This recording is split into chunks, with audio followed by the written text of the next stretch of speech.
ইসলাম হচ্ছে একটি পূর্ণাঙ্গ জীবন ব্যবস্থার নাম। সব সংঘাত, সংঘর্ষের চিরন্তন ও মহাসমন্বয় হচ্ছে ইসলাম। জীবনাদর্শ, জীবন ব্যবস্থা ও জীবন বিধান হিসেবে ইসলামে রয়েছে সব সমস্যার সঠিক সমাধান। এতে রয়েছে জন্ম থেকে মৃত্যু পর্যন্ত প্রতিটি সমস্যার সমাধান আর মৃত্যুর পর আখিরাতের অনন্ত জীবনে নিশ্চিত সুশান্তি লাভের উপায়।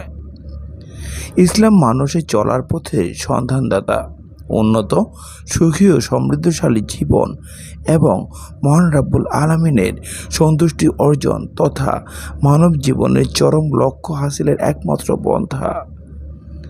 এর ব্যক্তি জীবনের সর্বক্ষেত্রে, ব্যক্তিগত, পারিবারিক, সামাজিক ও আন্তর্জাতিক জীবনের সব ক্ষেত্রে ইসলামে নিয়ন্ত্রণাধিকার। ইসলাম মানুষের সঠিক পথের দিশারি, দুনিয়া ও আখিরাতের সর্বাঙ্গীন ও পূর্ণাঙ্গ একমাত্র জীবন ব্যবস্থা।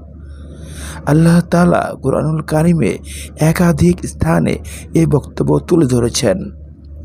নিঃসন্দেহে আল্লাহর কাছে গ্রহণযোগ্য একমাত্র জীবন ব্যবস্থা হলো ইসলাম।